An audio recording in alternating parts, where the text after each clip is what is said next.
Can't really say pa eh. Parang biglang naging MOBA game ang nilaro mo. Like, nakakahilo siya kalaban. Because sometimes your opponent doesn't check. Ang daming toxic, sobra. I'll try to take advantage of it. Hi mga kachacha! It's your girl Chamaelon. Welcome to Chamaelon's Players Lunch.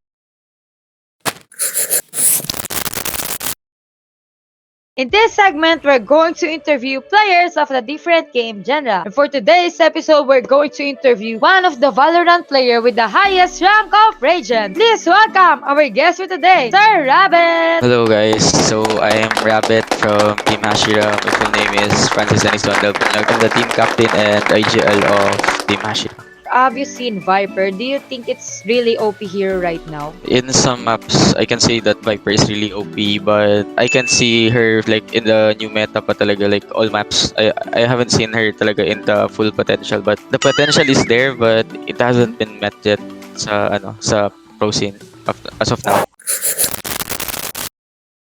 Anong magandang effective na hero dun sa new map na nirelease ngayon ni Valorant? Pagka-test namin kagabi, I feel medyo okay siya, pero kailangan niya pa rin ng isang kasamang controller pa, isang smoker agent. So I think best tandem is Viper and Omen. Yeah, we can't really say pa eh. Unless malalaro talaga ng paulit-ulit. What do you think about the new map? Masyadong malaki. Sobrang laki ng mga layo ng mga angles, like yung mga basta layo ng mga duels lahat. The only agent lang na may use siguro dun si Raze and Jet, yung mga may malaking movement ability. And Yoru rin pala. So, sir, what do you think about the Astra as a hero? How will you play her if you're gonna use her? She's very OP for me. Like, just like any other agents, there's counters din talaga when you're playing against Astra. But if you can really play it like the full potential, like if your teammates know how to play around Astra can be really OP talaga. Because you can support your teammates from the other side of the map, or you can just stay AFK at spawn and you can help them. You need to know the positions of the opponents. Siguro like, it's more of the game sense, or like, igagas mo na lang kung saan yung makakalaban, or you will play around the infos na binibigay ng mga kasama. Once mag-astral mode ka, parang biglang naging MOBA game ang nilaro mo. Parang nag-Dota ka bigla. Tapos pagkabalik mo na naman, FPS na naman. So it's really hard talaga. So, have you tried using Reyna, and what can you say about it being nerfed? I don't see Reyna being nerfed. Like, the new update kay Reyna is more like a buff for me. Kasi you don't have to kill anyone na, like, you just have to hit once, then you can heal yourself na. Unlike before, like, if nalasit ng kasama, mababad trip ka. So, if you're a team player na Reyna, it's good. Pero if solo player ka, you have to wait talaga for your ulti before fighting. Ikaw ba? Ano ba yung main hero na ginagamit mo sa Valorant? Favorite ko talaga is Omen and Sova. Kasi like sa sobrang tagal ko na naglalaro ng Valorant since beta pa. Like I have practiced na rin all of the agents.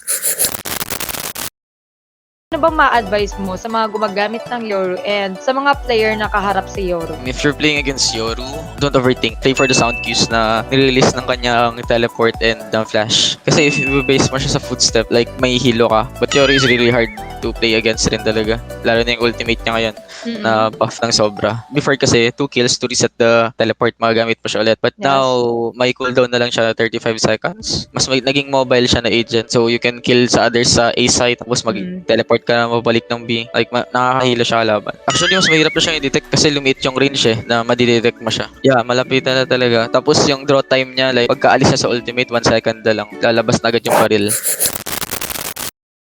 Do you think the cost reduction of skill will affect on the game? If you will decrease the skills or the utilities of the agents, the whole economy will change. Like every round, everyone will have full utilities or full guns. So everything will be cheaper, and like the buy round will be earlier. Like the game will be like a little bit faster, I think. Paano mo hinahandle yung economy nila? I always think ahead of the round. Our team is planning to push like short. If we're planning to push short, so I'm gonna play a flash, or I'll just think in advance. Like I'll always estimate kung ilan yung pera na maiiwan sa akin. So, what is your opinion about first buy of items like guns? Do you think it has a big reflect on your gameplay? It depends. I think if you have aim, I think first buying is like super viable for you. But if you don't have aim, like wait for the good guns talaga. Kuha ka na lang baril sa kasama mo. But if you have good aim, like if you can hit the one taps with the sheriff, why not, diba? Why not first buy it every round? Ikaw ba, ano yung usually ginagamit mo sa second round? If we won the pistol, then nanalo kami pagka next round. I usually use the Spectre pa rin. But if we lose, yun, nagra-rifle na ako. But most of the time, we just use the Spectre na lang. Sobrang ano yun ng Spectre, you can run and gun with it pa yan after now. Do you think having skins on your guns help you improve your aim or does it have effect on your gameplay? I always change the skins of the guns kasi parang minsan nauumay ako sa tunog or what. Like, nakakawala ng tutok. Kasi minsan, like, if I have the Dragon Vandal, yung Elder Flame, like, tumatama talaga lahat ng shots ko or yung ano pa, yung other, like, Prime Vandal, nagiging maganda spray ko. Ewan ko. So, dahil lang ata sa sound eh. Yeah, parang may effect siya na ewan. May mga plus 10 ata yun sa aim. Yeah, I think dahil lang siguro rin sa ano, like sa mentality ng tao. Like maganda yung sound, maganda yung effect. Kumbaga, like, nag-improve magkaka-hype na, ka. nag-improve. Yeah, like mag-hype ka. How do you improve your aim? Make a routine talaga daily. Make your routine like a part of your daily exercise na lang. Like every morning you do that match, like 30 minutes sa range. Yun, ganun. Simple things lang. Like just to maintain your aim. Ano bang ma-advise mo dun sa mga spray type na player? Like, Don't spray. Yun lang. don't spray. And like learn tapping muna sa heads ng kalaban mo. Like sa deathmatch. Like kasi first bullet accuracy is the key talaga. Hindi kailangan na like spray transfer ka, nakapatay ka like chamba. Mas maganda yung accuracy mo is mataas. So like chances of winning the duels is higher. So, what is your advice to the newbie player? For example, sa aim, strategy, and how to play? Start practicing your aim at first. Because game sense, you can just learn it over time. Yun talaga ang need basics, like super basics. If you want to like go to the pro scene or like go to the higher level of gameplay, you have to improve your game sense like to the next level talaga. Like as of now, if you want to climb the ranks, you just need aim. Actually, you can win a game like not using skills, but if you're going to an FPS, it's that like part of the name na talaga, di ba? First person shooter. So you have to have a good aim. Paano pala kung magaling rin tumuto kalaban mo? So why don't you take the advantage of learning top of bottom of Valorant? So, what makes you different players to others? Sa game sense, I think. And sa ibang style ko ng approach sa laro. Outbrain the opponents talaga. Like, I don't want to fight duels or mga fights na like, I have 50-50 chances of winning. I like it like 90 to 10. Yeah, like gusto ko sure ball parati. Gusto ko yung nasa disadvantage parati mga kalaban. So, are you more on aggressive player, camper, or strategic player? Strategic player po. Like, to the point na I don't play competitive. Like, I only watch tournament with VODs of other teams and review the map again and again and again. So, for you, what is the best strategy in game that works for you all the time? Hiding in corners. Because sometimes your opponent doesn't check. So, free kills.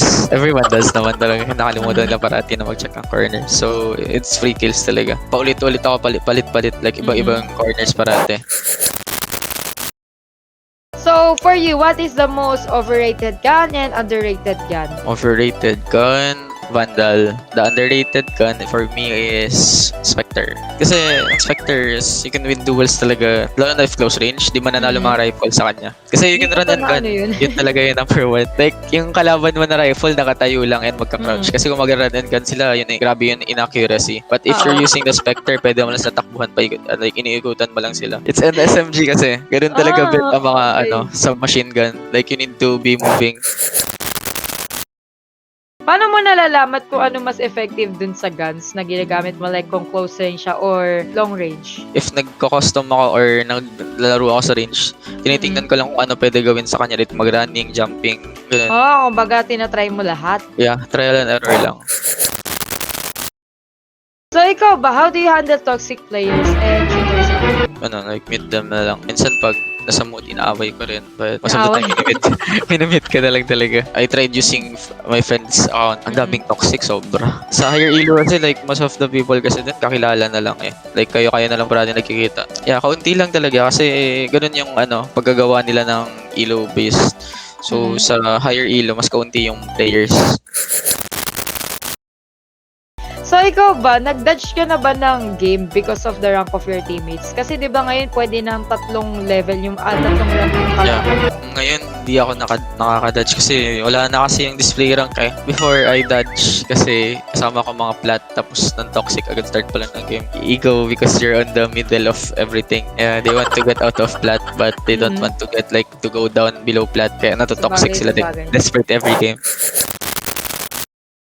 How do you overcome pressure of your teammates in game? Depende kasi sa tao. So, like, if mga teammates ko, like, I just joke around or what, magpa-friendly trash talk ako sa kanila. Like parang, tatawa to vent out lang yung, pressure. But if sa pugs, di ko na lang kinakausap sila or what. Like, sinasabi ko lang, just have fun, bro. It's just a game, bro.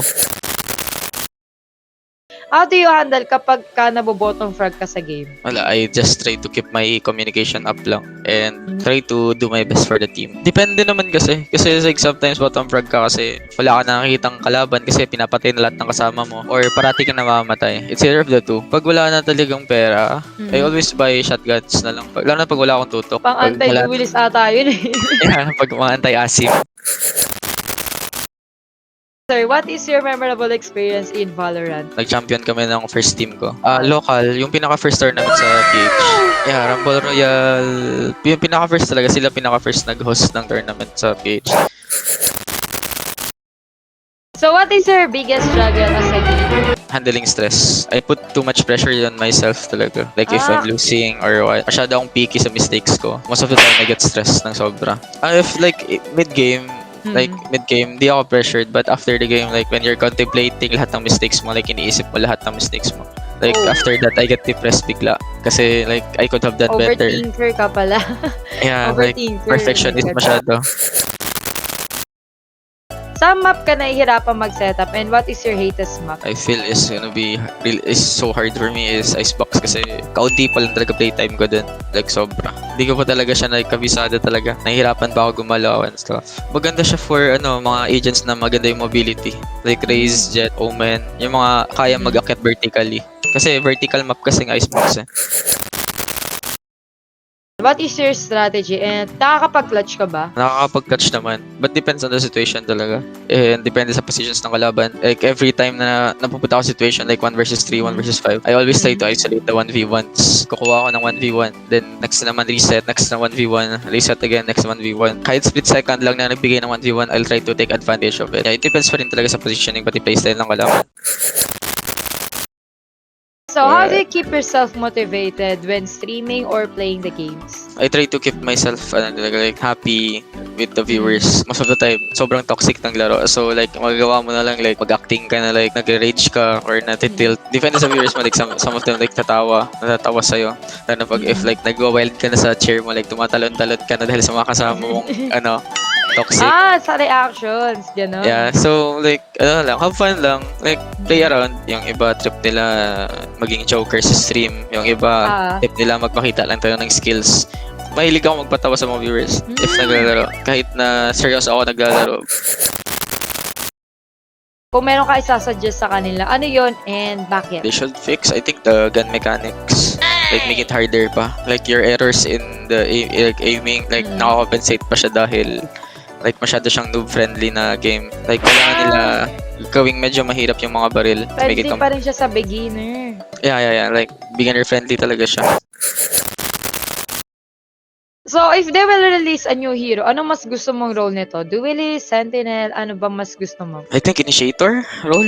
Like, someone to replace Sova. Masyado na siyang overpicked for me. Like, tsambahan lang siya matatanggal sa maps. Like, split.